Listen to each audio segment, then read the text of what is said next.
That's a good question. As a matter of fact, before I became a Christian myself, that's exactly how I felt. I wasn't raised in a Christian culture or with that kind of stuff at all. And so when my parents moved to a country called Cyprus, I'd been living in the Middle East before then, all of a sudden, I could do stuff that I wasn't allowed to do. I mean, it was illegal. In Saudi Arabia, you don't go out and just get a drink. They chop your head off with an axe, which is a very effective deterrent, and it stops you doing that kind of stuff. Anyway, so all of a sudden I moved to Cyprus. I was doing stuff I couldn't do before. I mean, it was just totally illegal, and now it was allowed.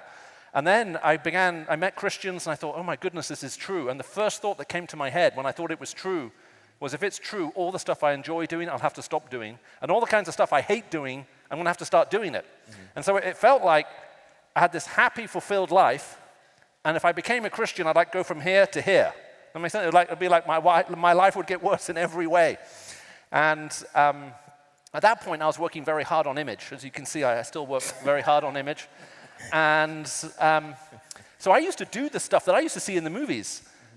So all the stuff that I saw on the screen, that's what I did. So I wanted to be like them. Right. So one of my heroes was a guy called Arnold Schwarzenegger. Right. You may be familiar with him because of his great body of work, or indeed just his great body. And one of his movies starts with him walking up a mountain carrying a tree on his shoulder while smoking a cigar. Right. And I so wanted to be like him, but I don't have the build to carry trees. So I just copied the cigar smoking bit. I thought, that makes me cool. Another one of my heroes was James Bond. Right. And, he had a silver cigarette case in his early movies, so I bought one of those too. I used to smoke these filterless French cigarettes because you can take it from a silver cigarette case and spin it, and then you can catch it in your mouth. It doesn't matter what end you catch, you can always light the other end. Right. Whereas with a filtered cigarette, you have to flip it sometimes, which isn't so cool, obviously. And then, and this is completely true, and if my wife is watching this right now, she'll be so embarrassed because she finds this really embarrassing.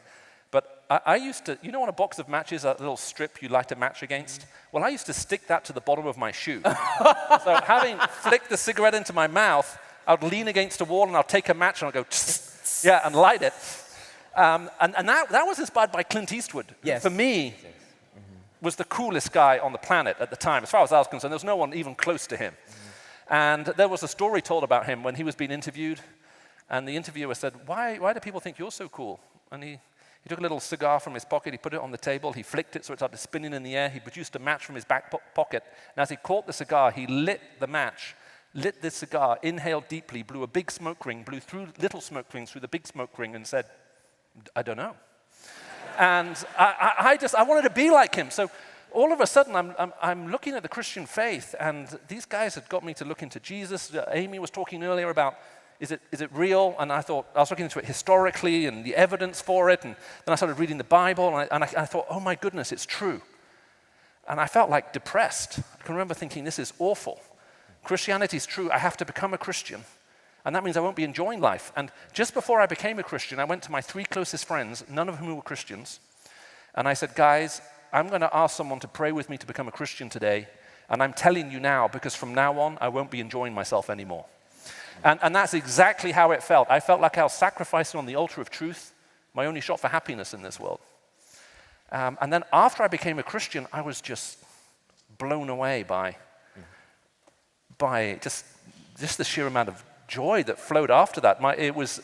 There were challenges, there were problems, there were difficulties. It's not like I've always been up here. I've known some times of real hardness and sadness and that kind of stuff, but I just couldn't believe the completeness that suddenly came to me at this point. Mm-hmm. And so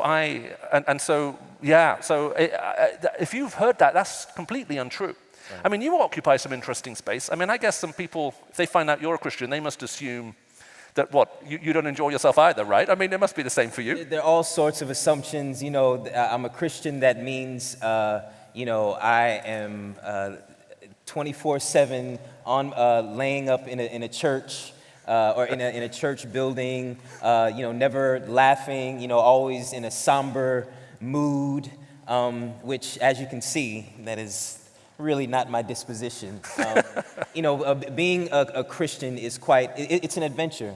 It's an adventure because there are people that you meet, there are places that you go that are, and I'm sure many of the people here can attest to it, that in and of your own self, you would have never imagined that you would, spaces that you would occupy or people that you would meet. But yeah, Christianity has definitely been an adventure, a great adventure. That's a theme park. So Christianity has been a theme park. That's what I'm saying. It's a theme park in the United States. Like, okay. Anyway, so thank you for that question. Thank you for that question. Please give it up. Give it up.